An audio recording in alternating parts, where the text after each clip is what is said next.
जरासंध तुम जैसे छल करने वालों से संधि नहीं करता, उनका अंग विच्छेद करता है।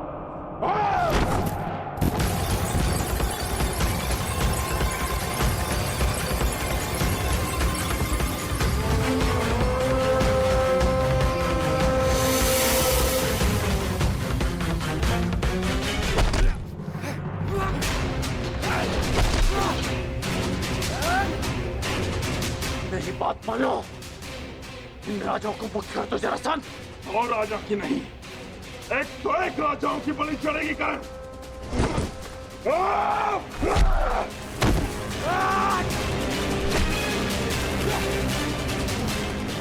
अपने क्रोध पर नियंत्रण रखो जरासंध। तुम्हें देखते ही क्रोध ने मुझ पर नियंत्रण कर लिया करण।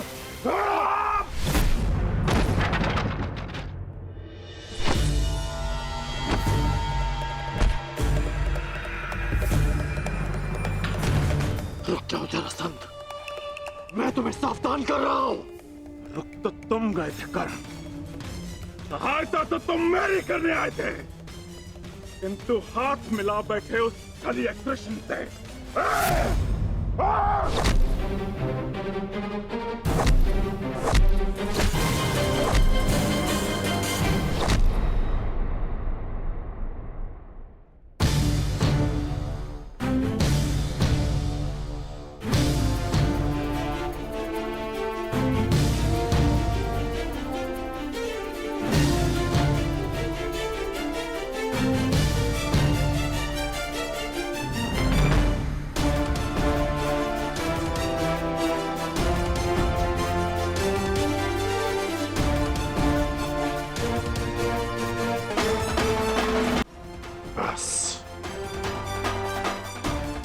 यहाँ युद्ध करने नहीं आया। यदि युद्ध करने आया होता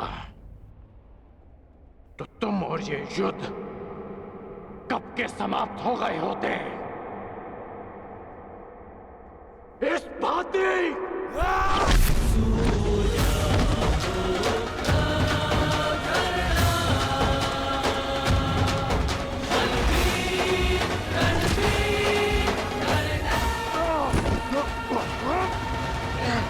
मेरा वचन भंग किया और ना छल किया।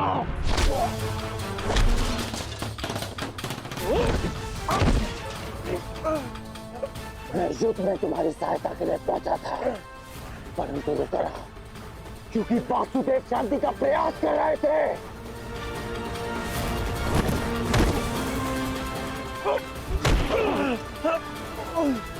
तुमने एक निर्दोष की हत्या की, इसलिए मैंने युद्ध में सम्मिलित न होने का निर्णय लिया। मैंने मित्रता भंग नहीं की।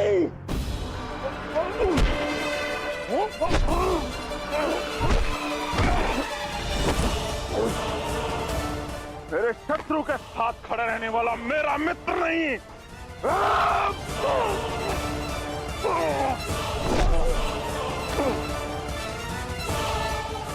तो तुम अपनी ही भाषा में सुनो। यदि शत्रु का शत्रु मित्र होता है तो हस्तिनापुर से संधि करो और इन राजाओं को मुक्त करो।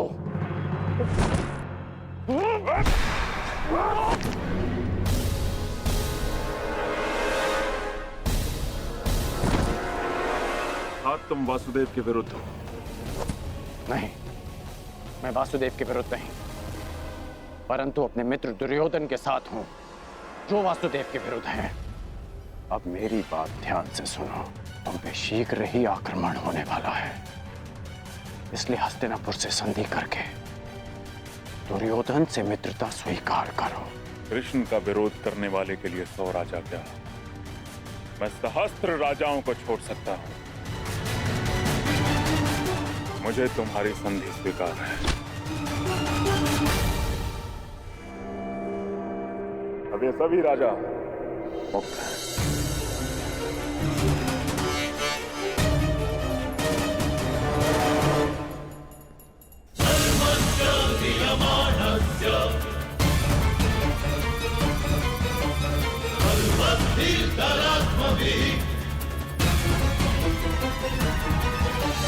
Dharmasya Diyamana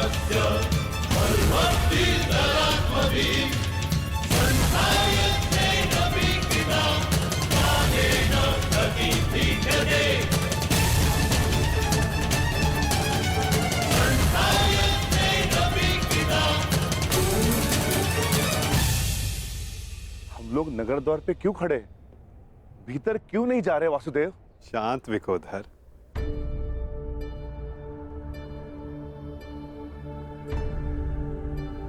अंदर जाने से पूर्व तनिक मगध नरेश के लिए कुछ भेंट तो ले ले। आओ, उनके लिए चलकर पुष्प ले ले। चलो।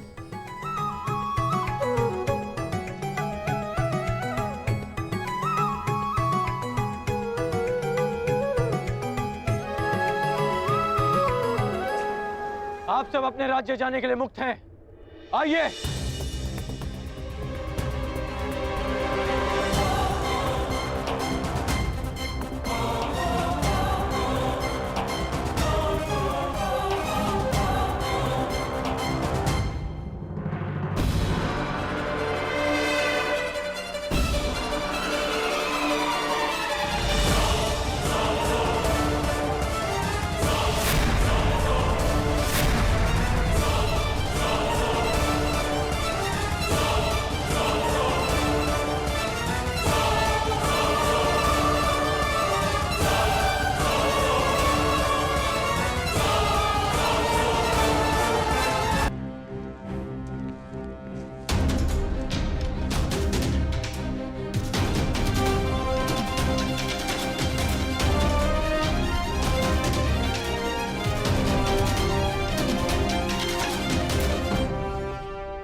तुम्हें वासुदेव कृष्ण ने भेजा है ना?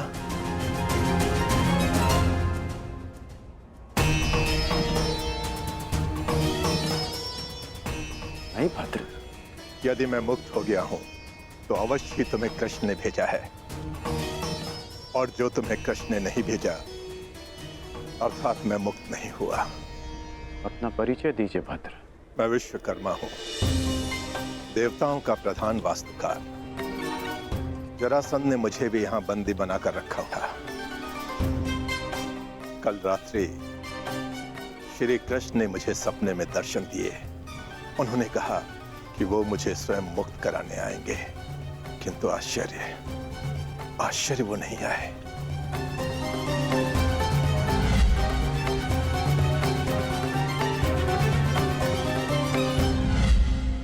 वो आ चुके हैं।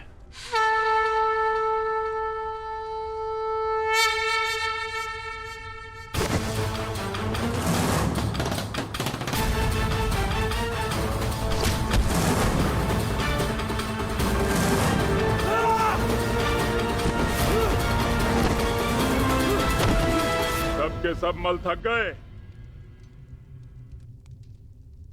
यहां कोई भी नहीं जो जरासंध से मल युद्ध कर सके।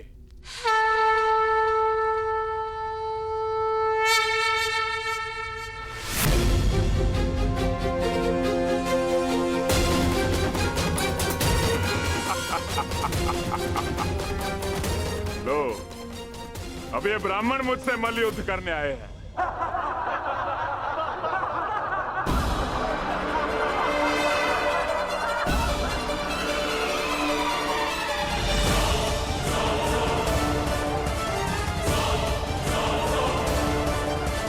हम तो पूजा स्थल के लिए निकले थे मगध नरेश, परंतु भूलवश हम यहाँ आ गए। अच्छा हुआ भूलवश इस घेरे में नहीं चले आए, अन्यथा मुझसे मल्ल युद्ध करना होता। अब अपनी भूल सुधारो और यहाँ से चले जाओ। यह स्थल केवल और केवल योद्धाओं के लिए, निर्बल ब्राह्मणों के लिए नहीं। जी राजन, जैसी आपकी इच्छा।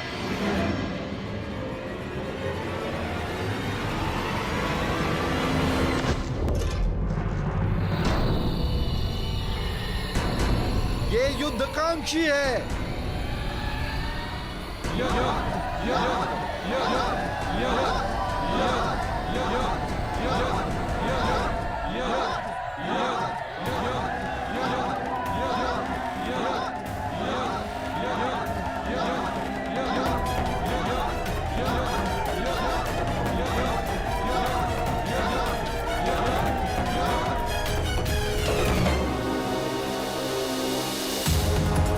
लगता है आपने सुना नहीं ब्राह्मण देव।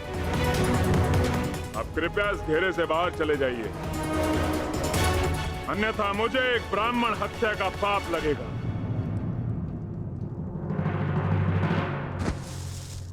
कुछ क्षण पहले आपने सभी को चुनौती दी थी मगध नरेश, तो समझो वो चुनौती मैंने स्वीकार कर ली।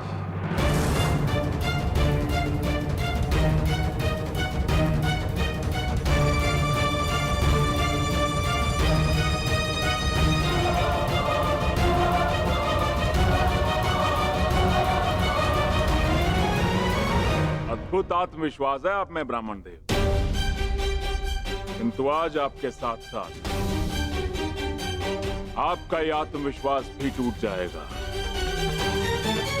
वैसे मल्ल युद्ध के नियम तो जानते हो ना ब्राह्मण देव? हाँ, जब तक एक योद्धा पराजय स्वीकार ना कर ले, युद्ध होता रहेगा।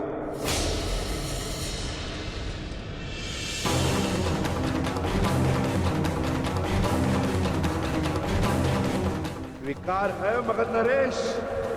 स्वीकार।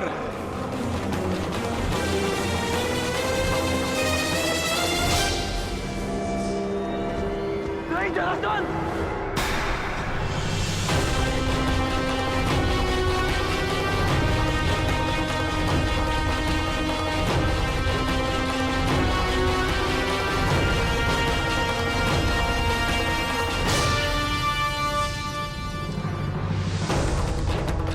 ये चुनौती स्वीकार मत करना।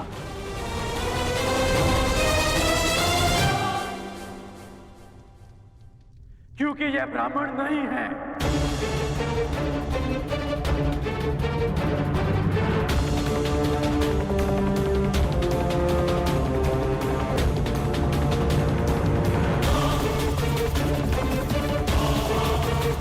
तो फिर कौन है ये?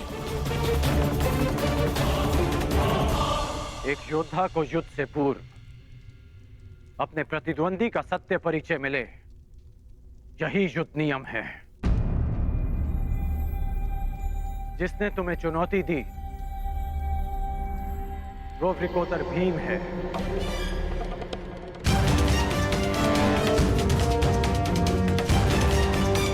ये धनुर्धारी अर्जुन है।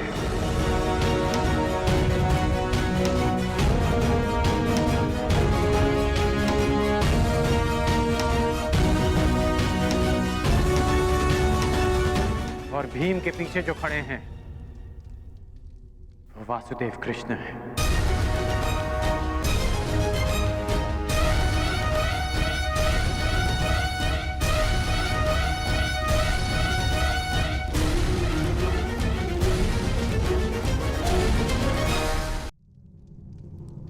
अब सत्य जानने के पश्चात तुम ये चुनौती अस्वीकार कर सकते हो।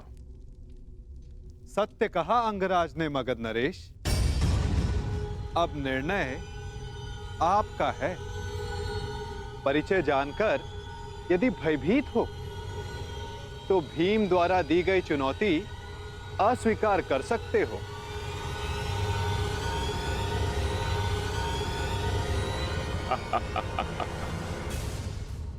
मैं तुम्हारी भांति रणछोड़ नहीं हूं वासुदेव।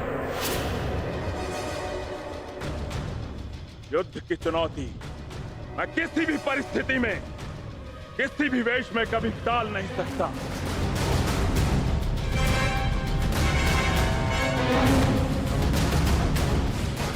मैं इस चुनौती का अंत करूंगा और सबसे पहले मैं इस विकोदर का उदर फाड़ूंगा और उसके पश्चात मैं तुम्हारा नाश करूंगा। बस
क्या यह युद्ध समाप्त होगा?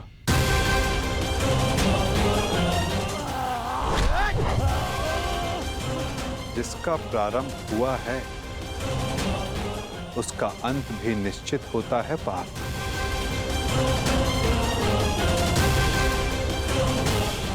तुम्हारी प्रतीक्षा शीघ्र पूर्ण होगी।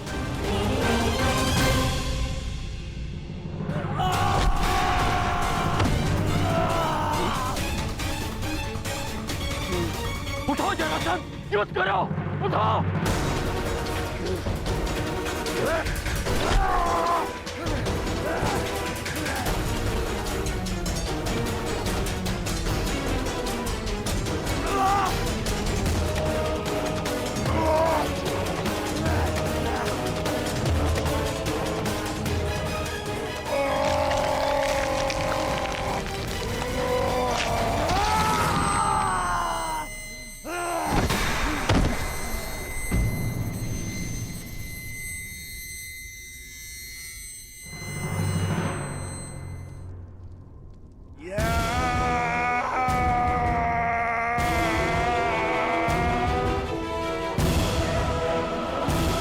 जरासंध का अंत हुआ।